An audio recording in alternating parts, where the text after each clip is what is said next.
Hello, everyone. I think I'm on live here. Welcome. All right, let's see if I can figure out where the comments are. Super fun trying to figure all this out. But wanted to just say hello. Okay, so we're gonna do homeschool hacks. I'm gonna look up at you. There should be a spot where I can start to see some comments. So let me make sure I can see these. And I can. Hello, Genevieve. All right. So I'm laughing because how many times have I done Facebook Live? Like a bazillion, and Facebook changed things yet again. So I have literally been on the phone trying to make sure that I was coming on here strong. And yeah, we're late. So sorry about that. But hello from San Diego. For those of you who don't know me, my name is Kristi Clover, and I am a homeschool veteran. I can say that now. I can't believe it. But we've been homeschooling for over 12 years. And goodness, my oldest just graduated last year. So we have 5 kids. The oldest is Grant. He graduated last year. My second is Blake. He's a junior. Third, Wade, and he is in junior high. And crazy. I don't know how that happened. He was just 18 months old when we started. So Wade is 6th grade. Ashlyn is 3rd grade, and Caitlin is 1st grade. But we've been having a lot of fun homeschooling for these 12 years. And I say that like kind-heartedly because you know what? Homeschooling is really hard work. It's the hardest thing you will ever choose to do. So I don't know if you guys are new to homeschooling or not. In fact, leave that in the comments. I would love to see, number one, your questions. So this is a great time to pick my brain. So let me know your questions. If you have anything else you'd like to know about, just like it doesn't have to be like curriculum. Often that's the most asked question I get is what curriculum do you use? But I'd also love to know where you guys are at, and big question, are you guys coming to the convention? Because I'm going to be there. So I cannot wait. April 9th through the 10th, and I'm speaking 6 times. So it should be a lot of fun. It's going to be fast paced while we're out there. And hello to everyone jumping on here. Again, I'm so sorry I'm late. I'm a Facebook Live person, doesn't know Facebook Live from the event page. I had to laugh. But all right, so I'm going to run down until we get some questions over here. I'm just going to run through a few hacks that I think that are really important for whatever stage you're at in your homeschool. I will give a little bit of background about myself. So yes, we're a homeschool family. We've been homeschooling since my oldest 2 were in kindergarten and 1st grade. So most of their experience has been in homeschooling. And yes, all of my kids will still tell you that they love homeschooling, mostly because they will, it always cracks me up because at conventions when I have my kids with me, people always ask like, so do you really like homeschooling? And I'm always like leaning in because I'm like, let's hear what they say. And they say yes, but they always say it's because then they don't have homework. And I kind of laugh because homeschooling kind of is like all the time homework, but they don't see it that way. But you know what I mean? But it just made it so cute. And a lot of that was because when they came home from the public school, because we had our kids in public school, and we pulled them out 8 weeks into their kindergarten and 1st grade year. And their impression was that like, well, why can't my friends play yet? Because like it's 2, they got out of school. Why can't they play yet? And the reason was because they had homework. Yes, here in San Diego, at least our local school had homework for even kindergarten and 1st grade. So just different experiences everywhere. But part of the other thing is that about me is that I have a real passion not just for homeschooling and helping people learn how to homeschool. Actually, out here in California at our local convention, I am the how-to girl. I help homeschool families here in California learn how to privately homeschool. So that's what I do. But I also wrote a book with Miss Trisha Goyer. I don't know if you guys know Trisha, but she and I wrote a book called Homeschool Basics. It's how to get started, keep motivated, and bring out the best in your kids. But I also am a real stickler for kind of simplifying things, because when I first started homeschooling, all I could think about was how in the heck do you do this and not lose your sanity? And there's a little bit of like, it takes a little bit of, I like to say, it takes a little bit of crazy to do this whole homeschooling thing, but you can do it with more sanity. And so I love helping folks get organized. So my most recent book is M.O.M. Here, can you see it? It's a Master Organizer of Mayhem. So this is all about just solutions in your home and kind of how to simplify getting things done, being more efficient in your home. And I also have a homeschool organization course all about how to organize your homeschool. So those are like the big questions I get all the time is how in the world do you keep your sanity? How do you feed all the people in your house, especially here in San Diego, because it's abnormal to have a large family in San Diego. You know, in the South, it's kind of like, in fact, at homeschool conventions, I love it because I'd be like, we only have 5 kids. Out here, people are like, what? So it's pretty fun. But since we are at the end of March, can you believe it? I can't believe my girls are so funny. They're like, of course the weather's nice, Mom. It's spring. And I'm like, yeah, but that doesn't always mean that the weather's gonna be perfect.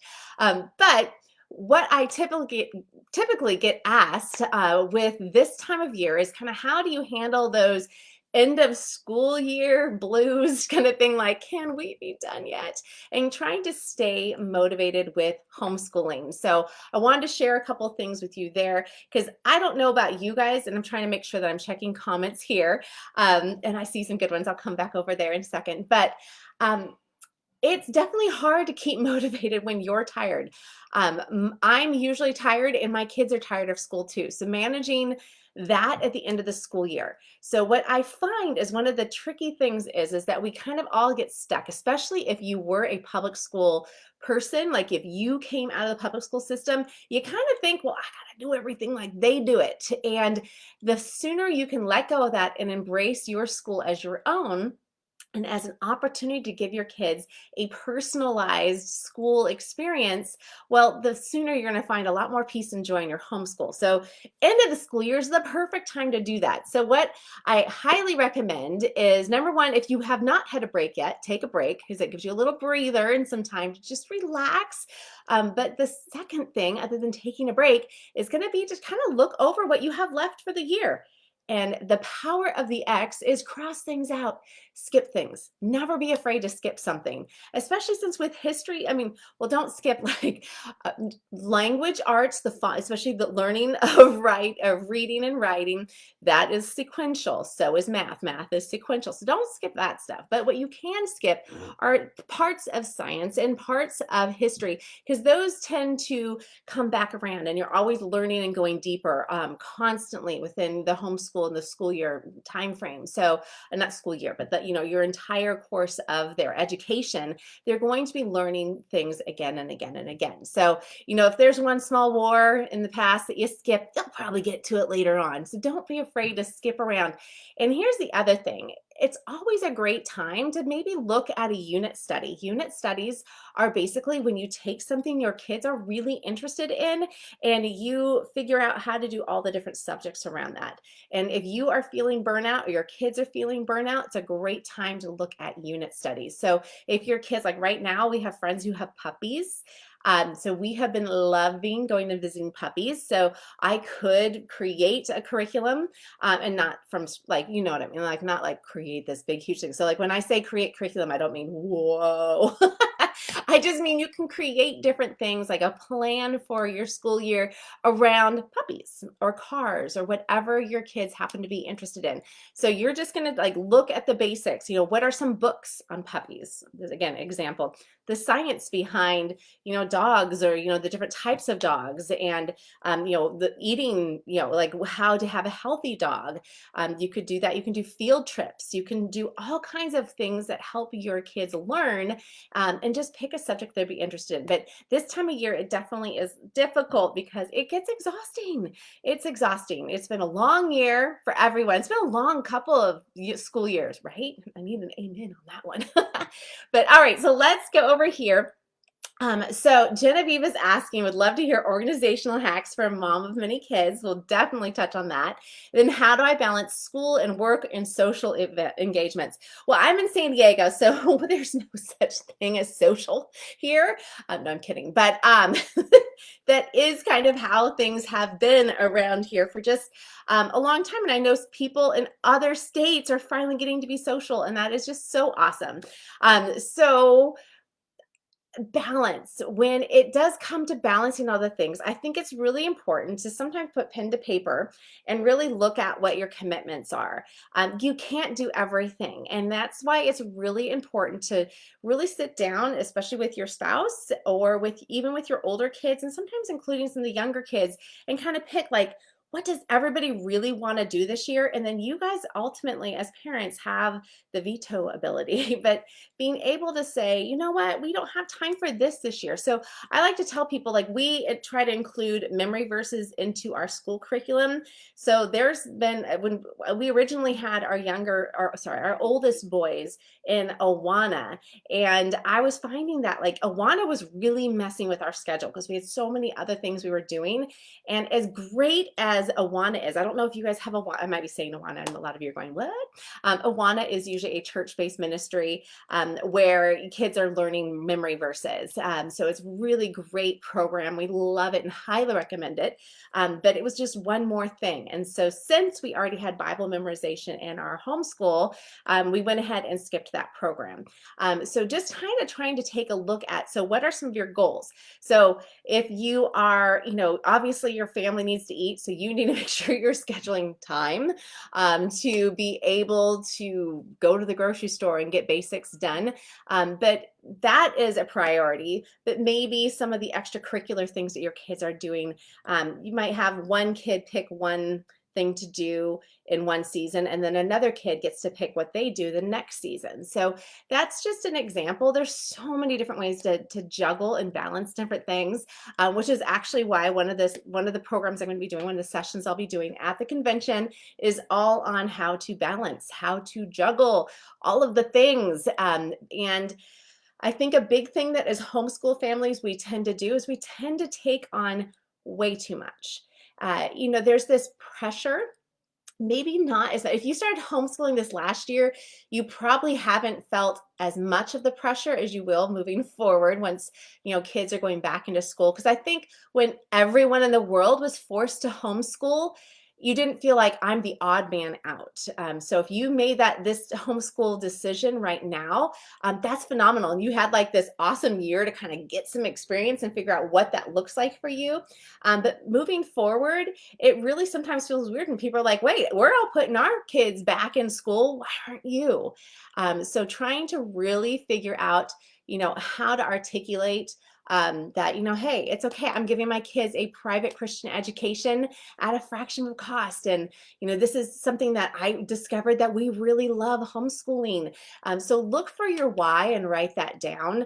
But also, again, look for ways to slow down, because homeschooling, especially the first 3 years, it takes a lot of just figuring things out and balancing things. So I like to encourage people not to take on any new commitments when they're homeschooling. In fact, any commitment you can take off of your list would be really smart and wise to do your first year.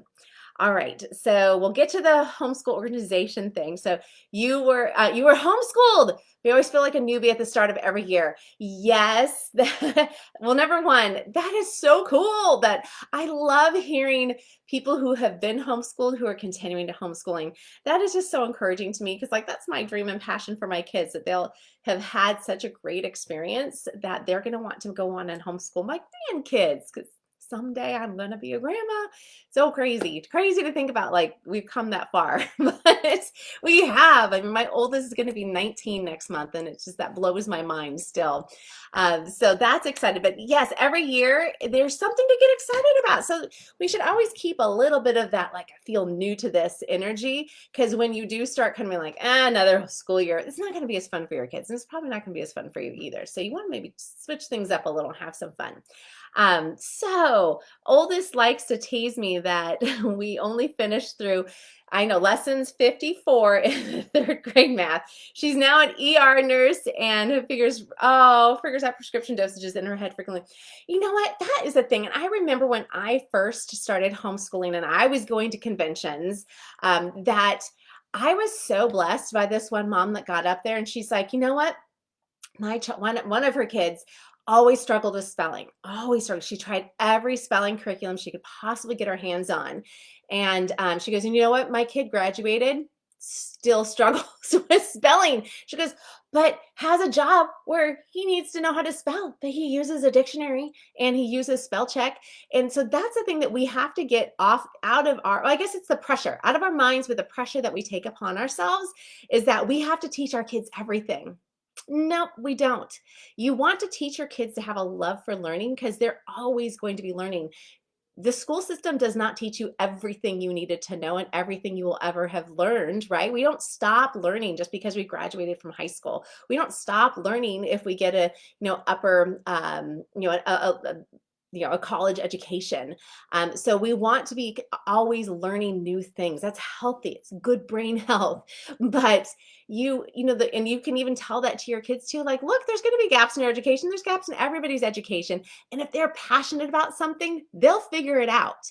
That's what's cool. And that's probably what was happening there with your ER nurse doctor, or your ER nurse daughter, is that, when you have a passion for something, yeah, figure it out. In fact, there was someone that I once heard talk about the fact that her child hated math, and then suddenly decided that I forget what it was, but they had learned something about accounting and thought there was something about accounting that seemed really interesting.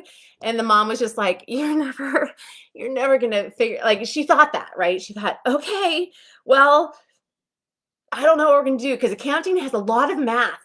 But her daughter at that point had this new passion and just put her head down and learned what she needed to learn for math, and is now an accountant. So that's the thing, is that it's so powerful to see what God can do when we really just like open our hands up and like, hey, your child help direct my homeschool, help direct how we're, teaching our kids.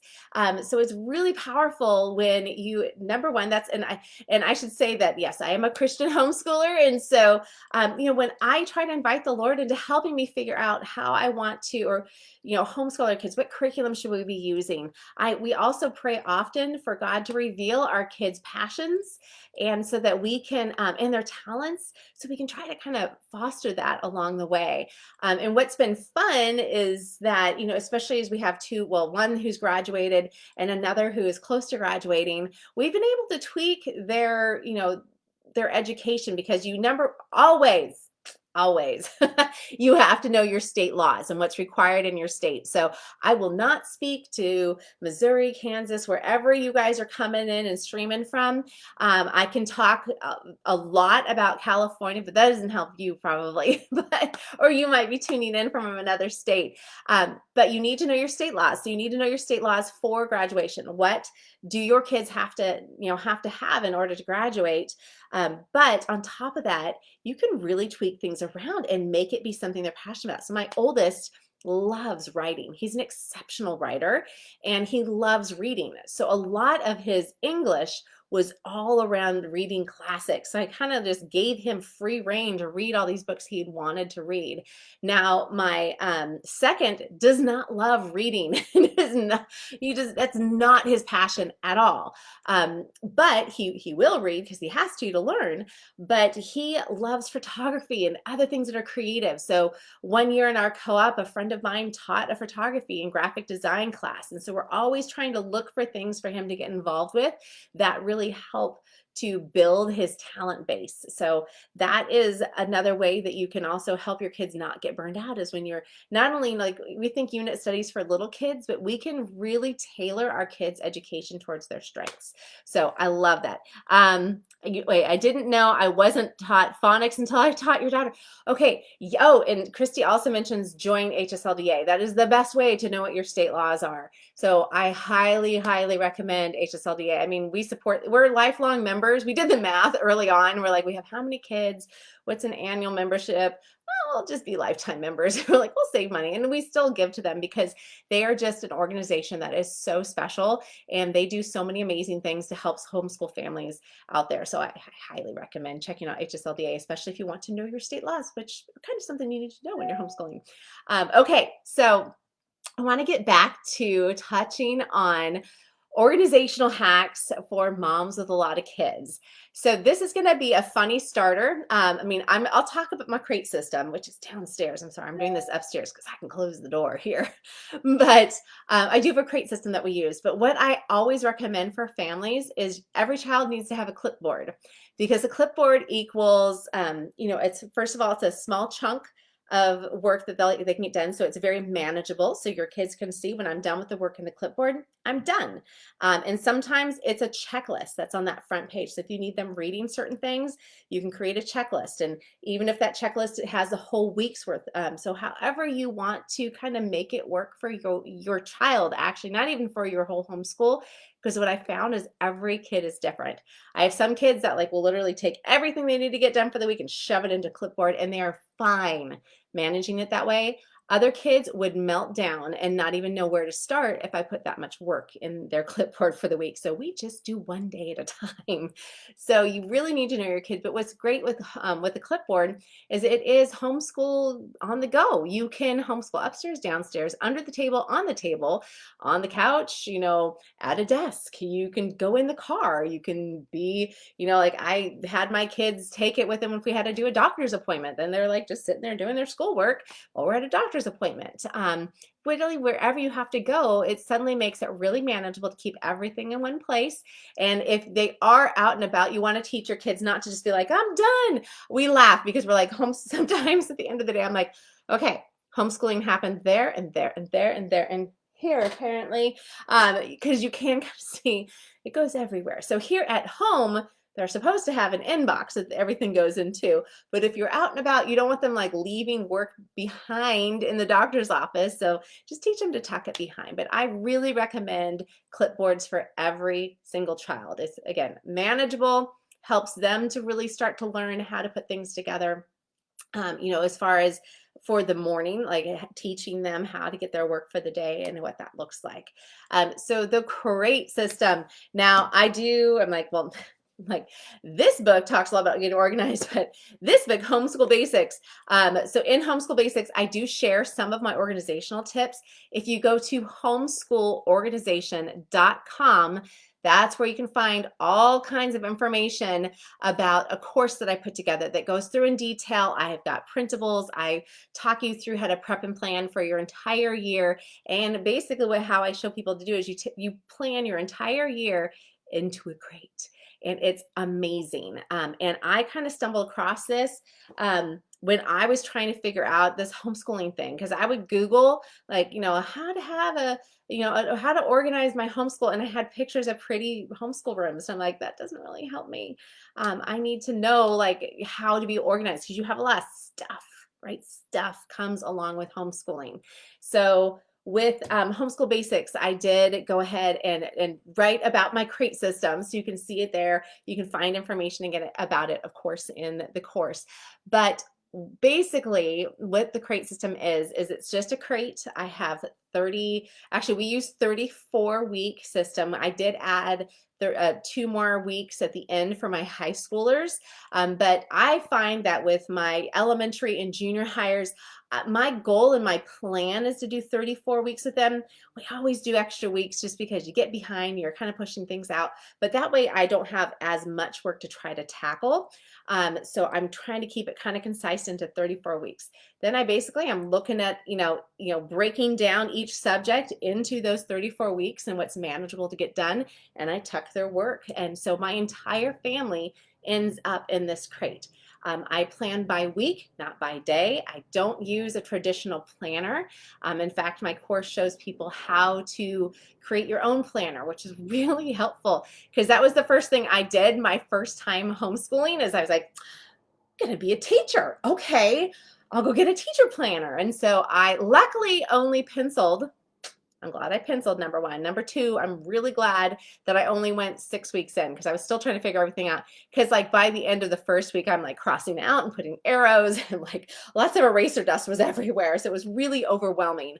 But I really try to encourage parents to at least have a game plan and to figure things out. So again, I don't want to I think I've got 2 or 3 different sessions where I'll talk about different parts. So how to not do too much. I should have my sessions in front of me, so I can pull that up as I'm talking here. But one of the sessions is about how not to do too much here. I'm sorry, I'm like looking at my sessions as we go here. Um, but yes, so we have the M.O.M talk, which I'm so excited to share with you guys about that. Some really great home hacks, because when you're homeschooling, at the end of the day, you're like, I don't know if I care if my house is messy. And then you have those days where you're like, okay, I don't care if homeschooling gets done because my house is messy. So a lot of tips in there, and I definitely tweak this talk for homeschool families because I think that, we definitely need that encouragement. Then I talk a little bit about how to get organized when you have littles in the house. I'm very specific with that one. So I've got one there. And Homeschool Basics, stop trying to do too much. So lots of really fun sessions. I can't wait. They actually picked some of my favorite sessions. So I can't wait to come and to talk to you guys. So let me see. Whoa, we've got some more in here. Let me check the different comments. Okay, HSLK. Am I bringing my books? I am bringing a lot of these. In fact, I was just talking to my publisher. They are shipping me out, like, I think 6 boxes. So you guys have to come and get a copy because I can't fit any in my suitcase home. So M.O.M, we're going to have a boatload of copies of M.O.M there. And then I think I've got a couple boxes of Homeschool Basics that I'll be bringing. So I'll have those. But yeah, I'm a traveling speaker. So hopefully you guys will love them and come by and get them. But super, super excited about those. Okay, let me see here. The course is so great and helpful. Yay! Thanks, Jacqueline. My crate system, you used and shared it with us for years. Yay! What's been so fun about the Homeschool Organization course is that I have had it out there for like 4 or 5 years now. And so when I go and speak at conventions, I have families come up and I get to hear all these stories. And there's so many different stories about how it's impacted families, from military families. I had a family who they were going to be in the mission field. And she's like, so I did 2 crates. So she was able to plan out 2 years of homeschooling, get it all down and concise into 2 crates, along with like reading books and things like that. And she's like, it was so great, and they could go. And so it's so powerful to see how it's helped, because homeschooling, it can be pretty overwhelming when you if you step back too far and really think too much about it, because as parents, we tend to take a lot of stress onto our shoulders.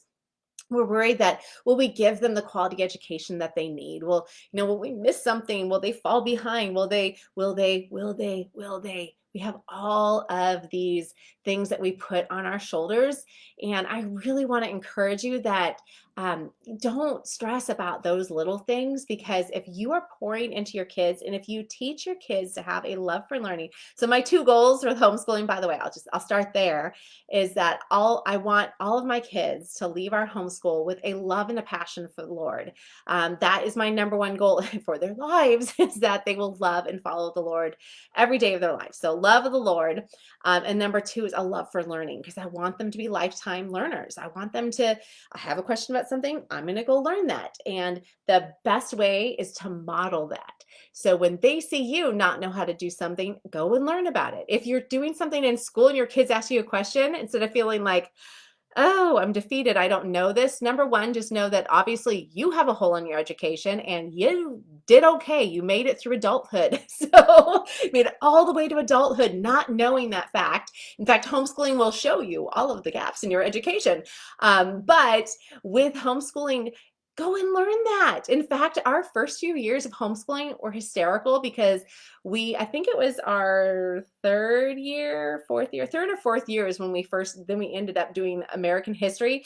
I was so ridiculously passionate about it. I was like buying all these extra books and getting these extra books from the library. And keep in mind, my oldest 2 were pretty young, and I was like trying to teach that too much, like way too much for their grade level, because I was so excited. So I learned I probably needed to share that passion more with just my husband, who would understand all the weird little side nuances and stuff, and I would bring it down and kind of like explain things broadly for my other kids. But it was really fun. So there's so many neat ways to teach your kids about homeschooling and about how to have a love for learning. Okay, any thoughts for those juggling special needs homeschooling? What different goals and strategies can help, especially for first-time homeschoolers? So that is a great question. So with different special needs, so I am not a special needs specialist. I always recommend that people, look for, there's two homeschoolers that I always recommend people to. So homeschooling dyslexia is my friend Marianne, and then special needs homeschooling, that's my friend Heather. And so they have a ton of amazing resources for kids with special needs. But what I love about homeschooling is that you can teach your kids when they have special needs. And what is nice is you are eliminating that the labeling element. So I have a lot of friends whose kids are on spectrum and their kids don't know it because their families, their parents are just learning this curriculum doesn't work. Okay, I got to switch to this curriculum. So, in the world of homeschooling, that's normal. And so it's been really neat to see this confidence in these kids who, not that like just because you have special needs, you're going to be bullied, but there is that element is that you firsthand get to see where there's gaps and if there could potentially be a special need for some additional education. And there's always resources. I'm sure that there's going to be a resource table and resource information at the convention. And that is one of the reasons why I think it's just so vital for homeschool families to go to homeschool conventions. I'm very passionate about that. In fact, that's how I started speaking in the homeschool realm, is that I wrote a whole blog post about like the importance of going to a homeschool convention. I was like this nutcase. I loved homeschool conventions. I still have CDs from all of my first homeschool conventions. And like one year I went to, are you ready for it? 3 conventions in 1 year, because number one, it was always fun to see like this world where I'm not alone. I'm not the only person taking on this big role. But number two, so with my people, and number two, I just wanted to know what else to do. So one year I was struggling with, teaching spelling. So I went with the thought of how am I going to teach my kids to spell? And so you can find a lot of answers. So going back to, if you have a child with special needs, and it could be any kind of, that's like really broad. It's number one, really important to get organized, because kids who have special needs, depending upon the special need, sometimes need that structure. So that's where I love helping people, is figuring out how to get structured in your homeschool. Other kids need flexibility. So it always comes down to knowing your child. And as parents, let me tell you, no one is going to be more passionate about their child than you. And you're going to be seeking out the answers for your child to get those things, figured out. So reach out to people at the convention at, Midwest Parenting Education Conference, which again is going to be, is it next week, right? Oh my goodness, April 9th and 10th. I'm so excited. But yeah, so I guess that would be my thing, is figuring out for special, for first-time homeschoolers, look for resources at the convention. Call HSLDA.